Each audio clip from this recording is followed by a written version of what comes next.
an amazing engineering feat. It was 5 years ago that Stockton Rush christened the Titan, described as the largest pressure vessel ever made. It performed amazing feats diving to the bottom of the Atlantic.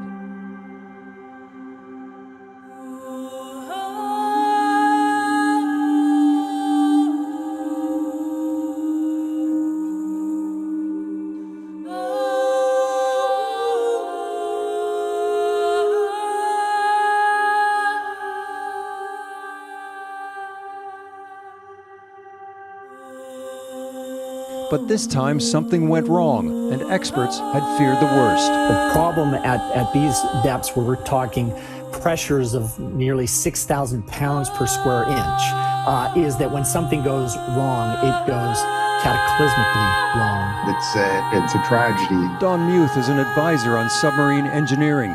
He admires what they were trying to achieve.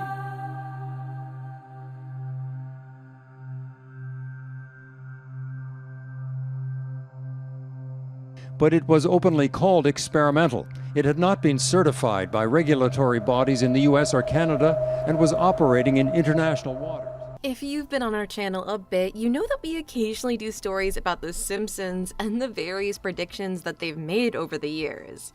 This keeps being brought up because the show has been on the air for almost 35 years, and that allows them to have a unique view into history and make predictions on what they think could happen a few years or decades down the line. Well, the current story gripping the US is the story of the submarine that got lost while looking for the Titanic. And the Simpsons, well, they predicted that again. No! What do I do?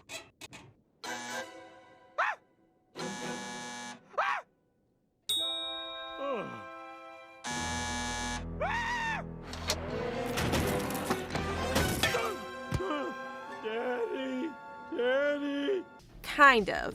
But first, be sure to like the video, subscribe to the channel, and hit the bell icon so you never miss an upload from us. And with that being said, let's get straight into the video. Number 6, the Titan submarine incident. These waters contain some of Mother Nature's most stunning creatures.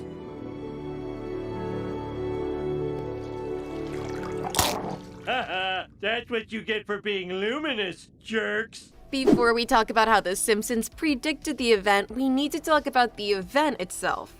On Sunday morning, the OceanGate Expedition's experimental submersible, known as Titan, was launched from the research ship Polar Prince for what was to be an expedition to the wreckage of the famed Titanic. Homer, look!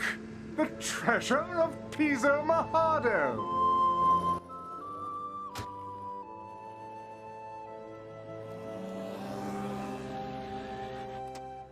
Hey guys, we found the treasure. When I get to shore, I'm bringing it right to the bar. I'll see you soon, Homer. We got somebody else coming in. Which rests approximately 12,500 feet below the surface.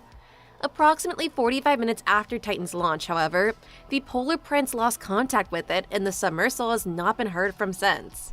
With limited oxygen and CO2 scrubbers on board, a race against time immediately began, with the US Coast Guard using sonars to attempt to locate the sub below the surface and various aircraft scouring the surface itself.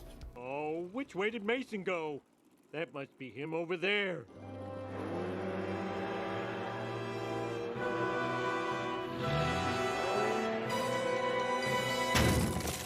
No! Sadly, it's been days since that incident, and debris from the vessel has apparently been found. No definitive conclusions have been made as to what happened with the vessel, but to be blunt, it doesn't look good. There have been hints that the crew is still alive, but the phrase race against time is apt. What do I do?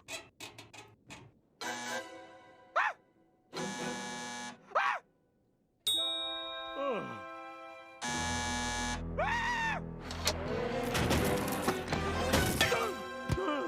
So how could the Simpsons predict such a dire event?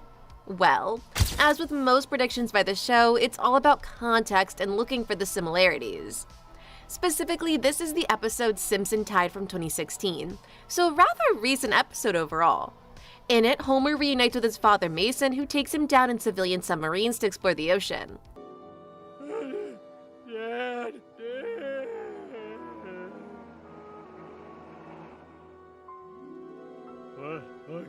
Hey.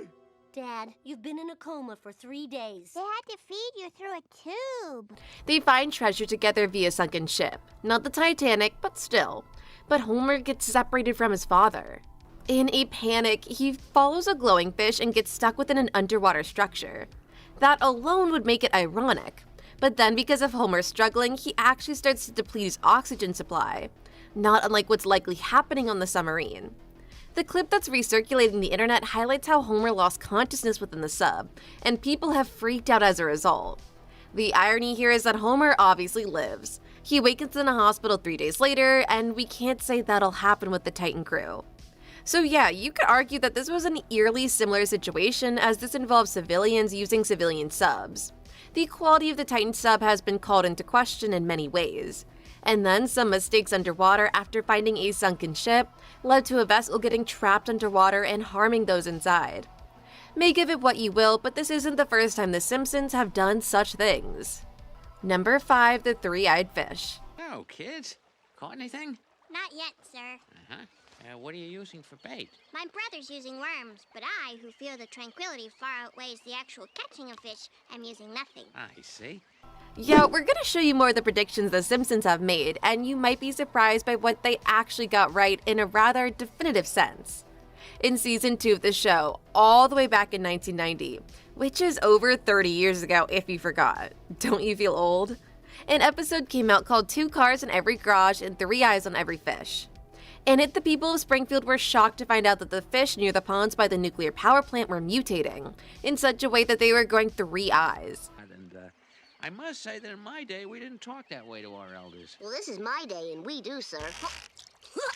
All right, we eat tonight. Wait a minute.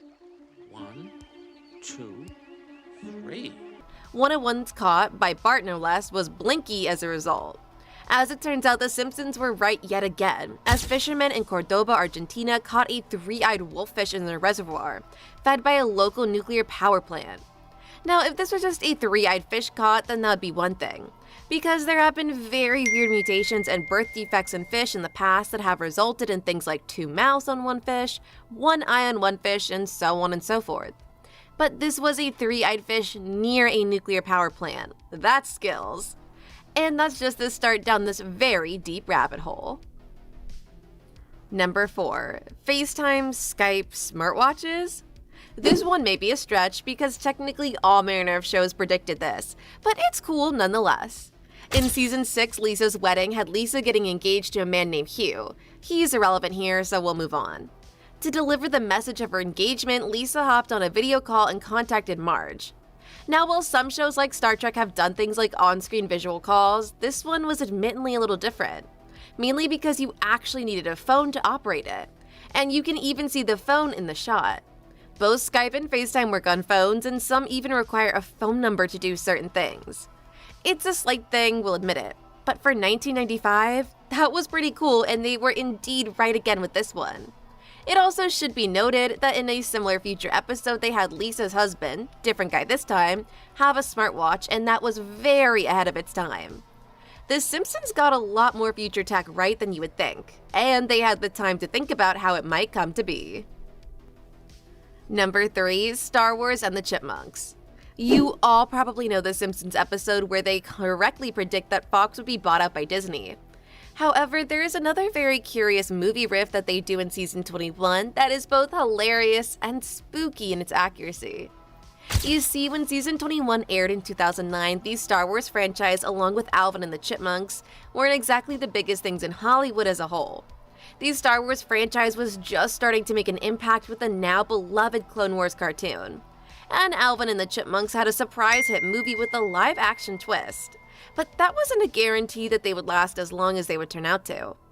In Homer the Whopper, Ginormous Studios has 2 posters. On the left is Star Wars The Apology, and at the other is Alvin and the Chipmunks 3 getting rabies. Why does this matter? Twofold. Because years later in 2015, on Christmas Day no less, Star Wars The Force Awakens and Alvin and the Chipmunks Road Trip both released. The former was the beginning of the sequel series as it's now known, and the latter was the end of the Alvin movies. That was the first thing. The second thing is that after the sequel series was done, fans were wanting an apology. Believe it. Number 2, the FIFA scandal. Before Sepp Blatter resigned as FIFA president in 2015 after widespread corruption within the organization was exposed, Homer himself was embroiled in some dodgy dealings in the 2014 episode, You Don't Have to Live Like a Referee, just over a year after Blatter stepped down. Homer initially takes a bribe to ensure that Brazil beat Germany in the final, but his conscience gets the better of him, and the Germans go on to win, which is pretty amazing because just a few months later, Germany really did beat Brazil in the World Cup final. Sometimes you just have to admit, this show predicts the future. Number 1, even more predictions from recent times. And we could tell you even more examples of when The Simpsons foretold the future and were right. They correctly predict Nobel Peace Prize winners. They technically predicted one of the final episodes of Game of Thrones. They foretold what would happen in Astroworld, and they might even have predicted a black hole. And that says nothing of their most famous and infamous prediction in the electing of Donald Trump as US president. Now, the show's creators and writers have waved off all the theories about how they predict the future, and merely state that they have a good writing team and aren't afraid to take swings. And the more episodes they do, the more swings they'll take, and might become true. And there you have it, everyone, a look at The Simpsons and the Titan submarine incident, and how the former technically predicted the latter. Do you think that this is another crazy coincidence that the show predicted? Or is this further proof that The Simpsons have a kind of precognitive ability? Have you been following the Titan submarine story? Let us know in the comments below. Be sure to subscribe, and we'll see you next time on the channel.